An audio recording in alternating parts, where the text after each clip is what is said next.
Hi and welcome to 2023 review. For you Librans, it starts off with Jupiter going into your 7th house. This is the house of others. This is not only close personal relationships but business partners and all other people. And there'll be lots of opportunities coming through this way.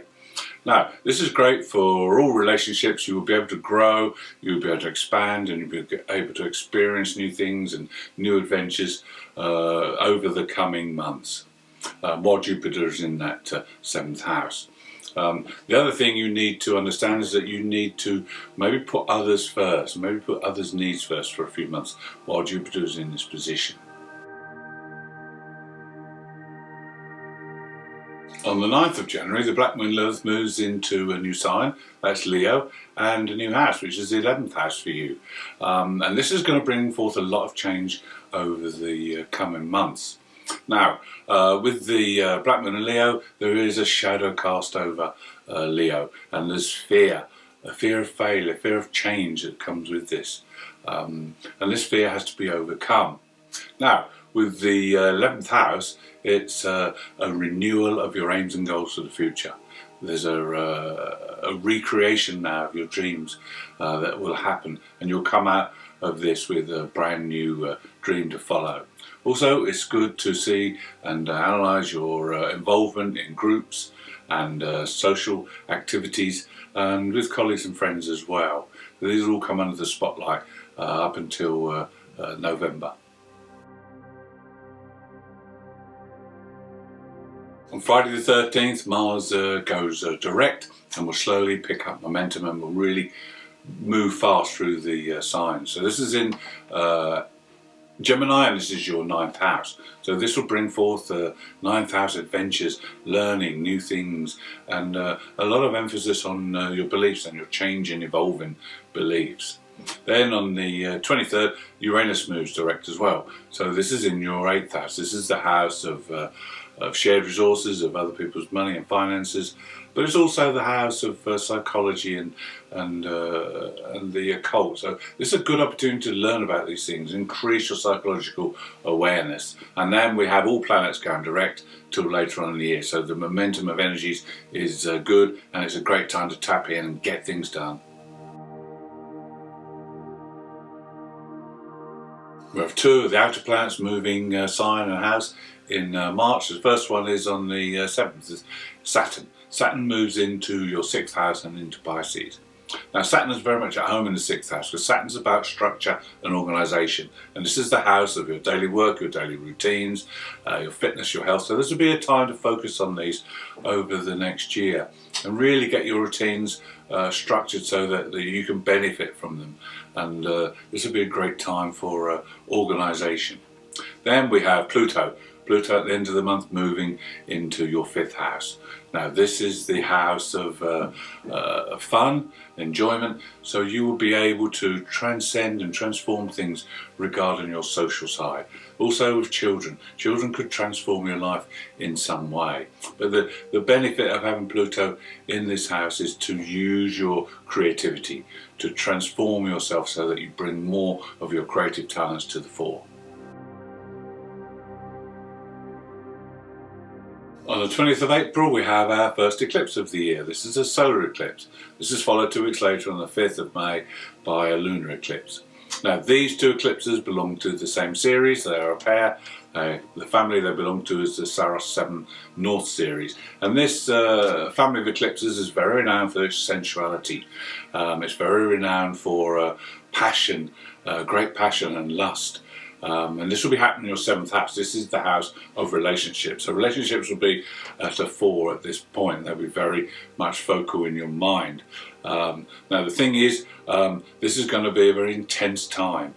And with the 7th house, you've already got Jupiter going for the 7th house. So this is going to be a very passionate, intense time for you.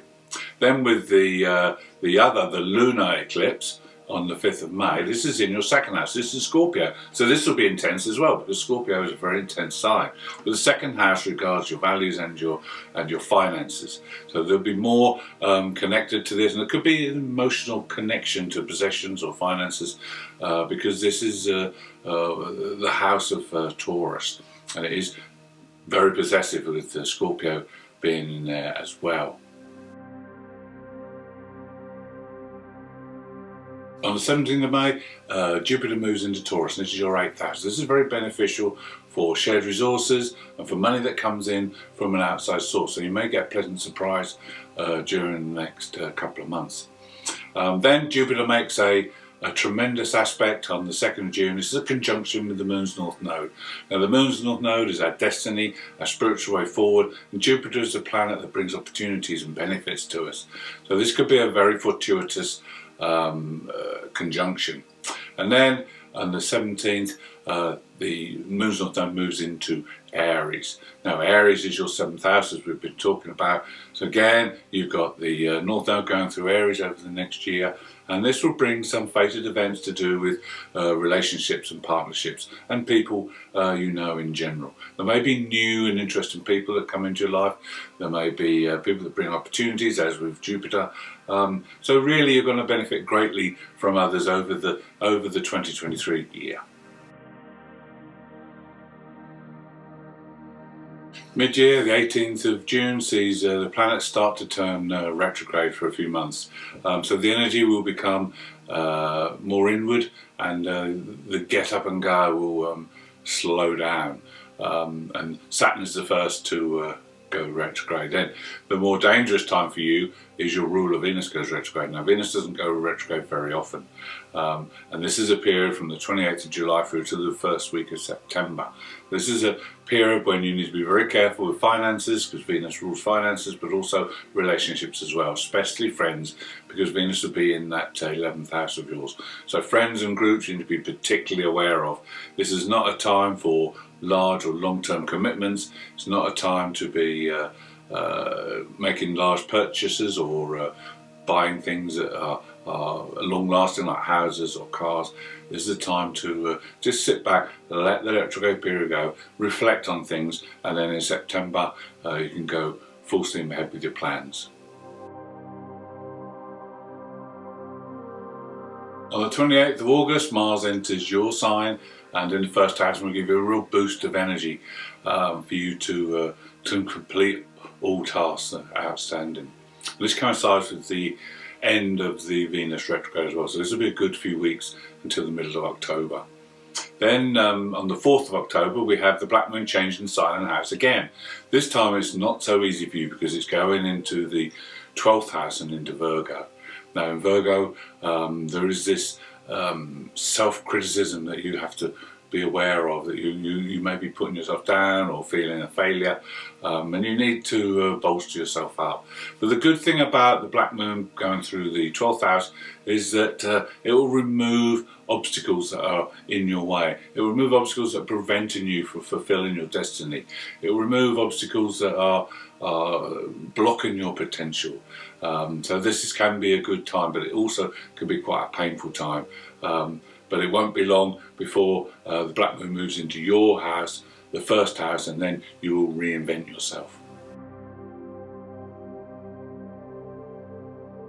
Mid-October we have the return of the eclipses, and we have two. One on the 14th is in Taurus, and this is a lunar eclipse. The other is in your sign of Libra, and this is a solar eclipse on the 28th. This is great news for you.